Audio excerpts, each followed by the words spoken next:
Salam kenal. Tahun lalu ketika aku join, dirimu sepertinya sedang break ya? Ya, dipecat ya kayaknya tuh. Bukan aku yang ngomong. Gimana kabarnya? Gaul.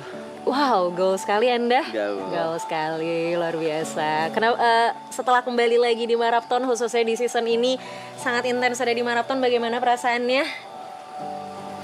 Khususnya di season ini ya. Nah, by the way, mungkin nggak ngikutin. Aku di season 2 balik lagi kan, Yes. sampai ending. Habis gitu di season ini balik lagi, perasaannya ya, aku masih merasa tidak percaya aku ada di tengah ini semua. Wow. Aku masih merasa bahwa aku tidak memiliki kapasitas yang pantas untuk berada di orang-orang hebat. Bahkan aku bisa bilang Marapton ini kan nomor 1 sedunia by data, dan bisa menjadi hal yang fenomenal di Indonesia. Dari aku pribadi, aku ngerasa aku masih belum pantas ada di sini. Kenapa? Kak Indah tahu sendiri mereka siapa gitu. Iya. Dari berlapan selain aku, semuanya memiliki kelebihan yang jauh di atasku. Semua memiliki hal-hal yang tidak pernah bisa aku kejar dengan cara apapun aku belajar. Sedangkan aku ngerasa, ya aku bukan siapa-siapa. Aku ngerasa aku nggak bisa ngebantu apa-apa buat mereka. Jadi aku ngerasa aku di sini pure digendong, dibantu sama mereka, derajatku dinaikkan, dan aku masih belum tahu gimana caranya aku ngebalas semua kebaikan itu. Aku kemarin sempat lihat Mas Tepe dibeliin mobil sama anak-anak. Iya kan? Ya. Gimana Mas perasaannya? Gimana perasaannya? Sebenarnya, Kak Indah ngeliat full atau enggak? Aku lihat dari Clippers sejujurnya. Lihat dari Clipper ya. Jadi sebenarnya Arab udah cerita anyway ke viewer. Jadi itu semuanya kayak dari pagi. Dari pagi itu manajerku bilang kalau aku ada kerjaan yang huge, yang besar. Lalu aku bilang, manajerku tuh telepon karena butuh jawaban cepat, intinya seperti itu. Dan aku bilang, ya gas lah, ambil lah. Dan aku turun dari bang bedku, terus aku langsung cerita ke Yuka. Langsung cerita ke Yuka kalau aku akan dapat kerjaan besar dan insya Allah aku bisa mendapatkan mobil. Tapi di situ aku langsung merasa bersalah. Kenapa aku cerita ke Yuka ya? Kan Yuka juga belum punya mobil. Oke. Pada titik itu aku ngerasa bodoh banget aku ceritanya ke Yuka. Tapi karena aku terlalu excited dan aku masih ingat kata-kata Yuk. Aku nggak tahu aku harus cerita happy ini ke siapa lagi. Mau dengerin nggak? Boleh. Dan memang kamera sedang tidak mengarah ke kita. Kamera sedang mengarah ke dapur, audio juga di dapur. Aku menceritakan hal itu, dan setelah aku cerita itu aku merasa bersalah. Singkat cerita, sampai malam itu ada games yang sebenarnya udah di spoiler sama Jod, yang waktu itu kupikir bercandaan bahwa kita akan ada di perlombaan yang akan mendapatkan mobil. Sampai di titik itu ternyata beneran lombanya ada. Yang aku tahu mobilnya cuma 1. Sampai aku bertarung sama Yuka. Game pertama dimenangkan oleh Yuka, game kedua dimenangkan oleh aku, dan game ketiga split or steal. Dimana dengan peraturan kalau dua-duanya memperlihatkan kartu split, maka hadiahnya dibagi. Kalau dua-duanya memperlihatkan kartu steal, maka hadiahnya hangus. Tapi kalau salah satu split dan salah satu steal, berarti yang membuka steal dia yang mendapatkan mobilnya. Di situ aku bilang ke Yuka, sebelum kita menunjukkan kartu masing-masing, aku bilang ke Yuka, yuk, semesta udah ngatur. Ada alasannya kenapa tadi pagi aku ditelepon sama manajerku, ada alasannya kenapa aku ceritanya ke kamu.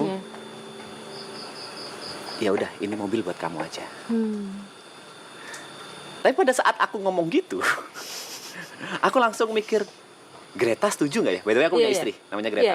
Aku mikir, Greta setuju nggak ya? Greta marah nggak ya? Kok aku dengan arogannya dalam tanda kutip membuang rezeki? Seharusnya kalau dibagi 2 ya lumayan lah, let's say bisa 50 juta atau 60 juta, aku nggak tahu. Kok aku dengan arogannya, karena aku selalu berpikir rezekiku ya rezekinya Greta gitu loh. Aku belum minta izin ke Greta kan pada saat itu. Greta marah nggak ya? Tapi ya udahlah, memang ini rezekinya Yuka.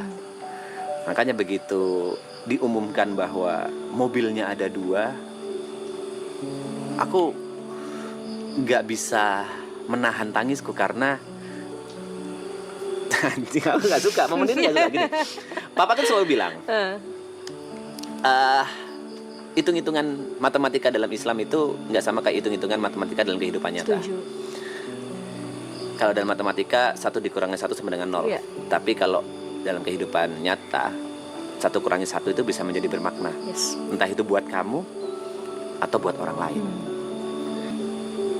Kayak quotes itu langsung muncul di otakku. Saat itu. Langsung muncul kayak, aku dapat mobil juga. Itu aneh. Dan apalagi dengan seluruh kasih sayang atau perjuangan dari teman-temanku yang udah gendong aku secara karir, udah naikin aku, udah bantu aku sampai di titik ini. Yang kalian kasih kebanyakan loh. Yang kalian kasih kok aku ngerasa nggak pantas untuk mendapatkan itu semua. Jadi ya itu rasanya aku bisa mendapatkan mobil. Oke. Kenapa kamu ngerasa nggak pantas, Mas? Iya itu tadi, karena aku ngerasa ini dari sisi apapun. Pada saat kita ngomong ada di depan kamera, yang penonton inginkan mostly adalah canda tawa. Aku bukan tipe orang yang bisa melawak. Yeah. Let's say aku orang yang paling bodoh lah di sini. Secara IQ mungkin aku yang paling rendah. Semuanya, Aloy, Jod, Yuka, Gary, Nico, Arab, semuanya begitu ada Ibot, begitu ada bercandaan, mereka bisa langsung bermain. Oke. Aku kayak bingung, aku harus ngapain? Ada satu kesempatan, aku diberi kesempatan. Aku ngefans banget sama Vindes. Waktu itu kita collab sama Vindes. Terus aku diberikan sebuah panggung. Aku bingung mau ngapain. Aku bilang, aku gak bisa. Aku bukan pelawak. Aku bilang kayak gitu. Aku ngerasa aku gak pantas. Aku gak sepintar mereka. Aku gak selucu mereka. Aku gak sehebat mereka. Ya kayaknya ini bukan tempatku deh. Maksudnya bukan tempatku dalam artian aku amat sangat beruntung ada di sini, digendong sama mereka. Dan aku yang paling rendah aja gitu. Dan itu terbukti juga by numbers by the way. Okay. Selepas season 2 angkaku yang paling kecil di antara semua by follower, by apapun. Tapi ya aku memahami hal itu karena memang sebagai seorang entertainer mungkin aku yang harus banyak belajar. Mereka sudah makan asam garamnya. Aku dari Jember yang mungkin aku hidup dalam lingkunganku atau dunia kecilku sendiri, lalu bersosialisasi dengan banyak orang. Ternyata dunia industri atau dunia hiburan nasional seperti ini, aku masih belum nyampe aja menurutku. Tapi menurutku maraton gak akan jadi maraton kalau gak ada kamu. Even Triple A Clan juga mungkin gak akan jadi Triple A Clan kalau gak ada Mas Tepe sih. Mbak Indah, itu argumen yang bisa kupatahkan dengan mudah. Oke, silakan. Pada saat aku ke Jember, itu ada hampir sebulan tanpa aku, ya normal aja. Ya. Tapi bukan berarti ketika kamu ada dan semua juga sama aja kan sebenarnya. I mean, mungkin Mas Tepe bukan orang, ini pendapatku ya. Mas Tepe mungkin bukan orang yang bisa ngelawak kayak member-member yang lain. Bukan orang yang mungkin kemampuan entertainnya udah seluas member-member yang lain gitu. Tapi justru yang bikin kamu unik adalah ya kamu yang ini gitu loh. Aku inget banget nih Mas Tepe, waktu tahun lalu aku kesini, kita nggak ketemu kan gitu.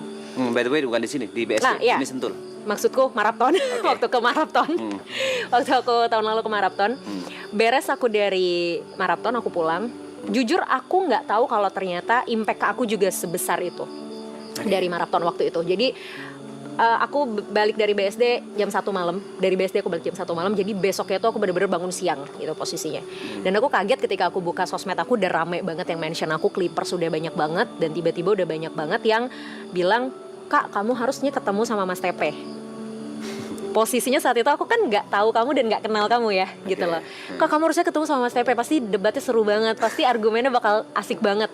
Artinya di situ aku menilai bahwa even though saat itu kamu nggak ada, kamu masih memorize loh di orang-orang.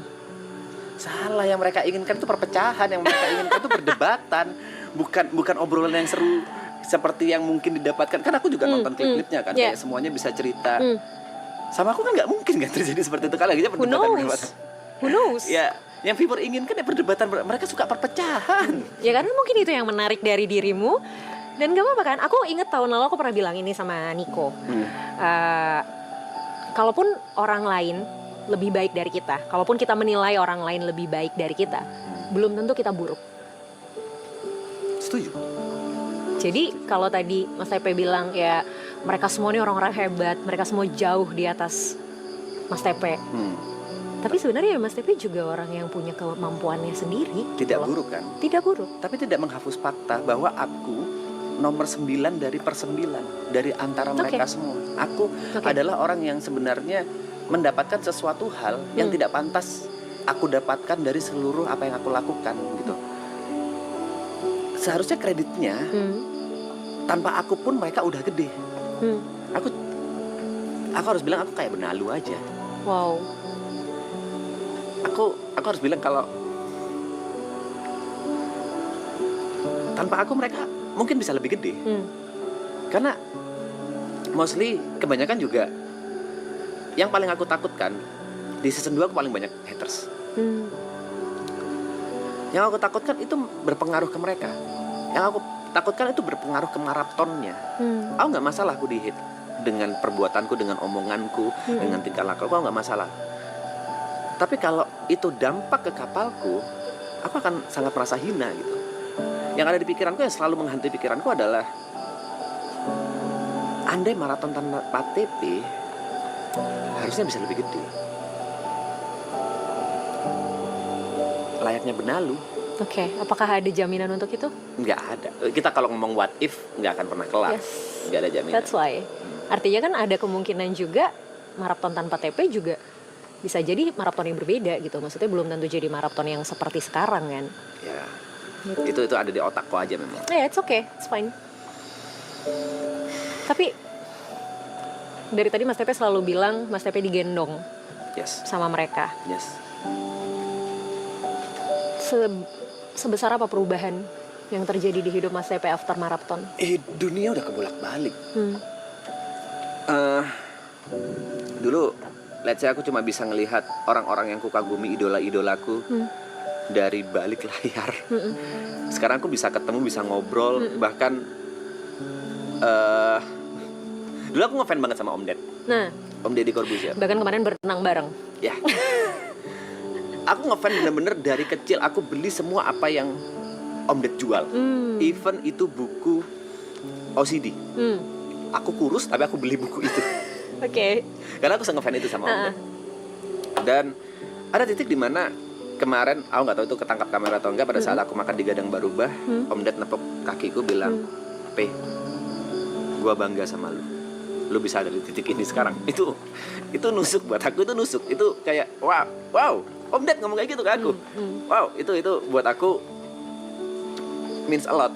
Dan aku yakin tanpa maraton gak akan ada hal kata-kata seperti itu dari orang yang idola, kagumi itu gak akan ada.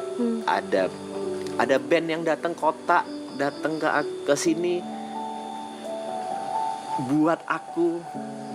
Mereka datang cuma buat ngasih surprise ke aku, itu nggak mungkin terjadi sebelumnya kalau misalnya nggak ada maraton. Jadi dunia udah benar-benar kebolak-balik. Lalu secara finansial juga, dulu aku sebelum datang ke maraton itu titik dimana aku benar-benar menyerah. Aku masih ingat tanggal 27 Januari itu ulang tahunku. Aku adalah seorang streamer, dan tanggal 27 Januari aku memutuskan untuk berhenti menjadi streamer. Berhenti streaming. Aku udah pack-packin semua PC-ku. Dan di situ aku rencananya mau live streaming untuk terakhir kalinya. Tanpa pamitan. Aku mau live streaming 24 jam untuk menghibur viewerku dengan sepenuh hati. Aku membuka live streaming itu dengan menggunakan jas. Dengan menggunakan kacamata hitam. Dan aku tunjukkan semua prosesnya pada saat aku masih bikin thumbnail, yang itu aku live-in juga. Jod, Yuka, Gary sama Arab nonton. Ngedonate aku 5 juta, habis gitu Arab ngedonate lagi 10 juta, terus Arab nelpon ngajak aku ke maraton. Di saat titik aku menyerah, di situ datang pertolongan dari mereka. di saat itu aku bingung mau hidup dengan apa. Aku udah rencana mau jual pisang goreng aja udah. Mau bikin gerobak dari hasil visiku, aku mau buka kaki lima jual pisang goreng. Tapi sekarang udah jauh dari itu semua. Aku bahkan bisa membuka usaha F&B ku sendiri, restoran dine in. Keren. Udah jauh. Jadi sebenarnya kalau ditanya apa yang berubah, semua berubah. Semua ya. Semua berubah. Dunia kayak kebalik. Artinya kalau tadi menurut Mas Tepe maraton bisa lebih besar tanpa Mas Tepe, teori Mas Tepe gitu kan, harusnya maraton bisa lebih baik tanpa Mas Tepe. Mungkin akhirnya aku ngeliat sisi lainnya adalah berarti dari satu sisi maraton yang hadir untuk Mas Tepe sebagai blessings. Apapun itu. Ya kan, maksudnya terlepas dari apakah betul maraton akan lebih besar tanpa Mas Tepe ataupun tidak, apakah maraton akan lebih baik tanpa Mas Tepe ataupun tidak, biarkan itu menjadi tanda tanya. Tapi satu hal yang mungkin menjadi fakta bahwa ya mungkin Tuhan membawa maraton sebagai blessing untuk Mas Tepe gitu loh. That's right. Kenapa aku sejak awal bilang ya mereka yang gendong aku. Kan masalahnya bukan di situ. Masalahnya adalah apa kontribusiku untuk mereka? Apa gunaku untuk mereka? Mereka datang ke aku sebagai blessing. Tapi aku di mereka itu sebagai curse. Wow. Masalahnya ada di situ. Oke. Aku setuju mereka datang sebagai blessing. Aku amat sangat setuju. Ya, ini kan semuanya berawal dari aku ngerasa tidak pantas aja sih. Aku ngerasa tidak pantas dengan semua yang aku terima sekarang. Jadi muncul ketakutan. Pada saat orang bertanya, after marathon mau ngapain? Aku nggak tahu. Tanpa mereka aku apa? Benar-benar no clue. Tapi ingat yang tadi Mas Tepe bilang, matematikanya Tuhan kan. Ya, kita nggak bisa tahu. Tetap percaya itu, Mas. Ya. Honestly, ada last words yang aku mau bilang sama Mas Tepe. Aku nggak ngikutin dunia streaming, sejujurnya. Sebelum maraton aku cuman kenal sama Nico dan cuman tahu Arab karena Nico aku pernah satu event bareng dia. Jadi aku nggak tahu Mas Tepe, aku nggak tahu Jot, aku nggak tahu Yuka. Tapi suamiku gamers. Jadi aku kemarin bilang sama dia, aku belum pernah ketemu Mas Tepe nih, aku bilang gitu. Besok aku ketemu Mas Tepe. Terus dia ngomong gini, dan ini nggak cuman sekali dia omongin, sejujurnya. Ini mungkin sekalian salam dari suamiku juga. Wah, TP46 tuh terkenal banget yang dari dulu. Dia editor, karena suamiku juga editor. Dia editor, dia bagus, dia oke. Artinya Mas Tepe, jangan pernah ngerasa kecil. Mungkin ketika kita ngerasa kita kecil, kehidupan kita yang sekarang dipandang besar sama orang lain. Dan itu pelan-pelan, Mas. Kalaupun sekarang Mas Tepe nomor 9 dari semuanya, gak apa-apa, it's just a number. 9 ini tetap sesuatu pencapaian yang udah Mas Tepe raih. Kalau Mas Tepe bilang Mas Tepe adalah curse buat mereka, aku yakin bagi mereka Mas Tepe sama sekali bukan curse. Ada alasan kenapa mereka bawa Mas Tepe ke sini. Ada alasan kenapa mereka tetap pengen Mas Tepe ada di sini. Oke. It's really nice to talk with you, Mas. Terima kasih. Semoga ntar kita bisa ngobrol lagi ya. Ya. Thank you, good luck. Terima kasih. Keep doing what you wanna do. Tetap lakuin hal baik, tetap jadi Mas Tepe yang baik. Amin. Sehat selalu. Amin. Buat Mas Tepe, buat keluarga, buat semua karir dan planning-planning Mas Tepe. Thank you ya, Mas. Terima kasih banyak ya. Terima kasih. Good luck. Thank you. Thank you.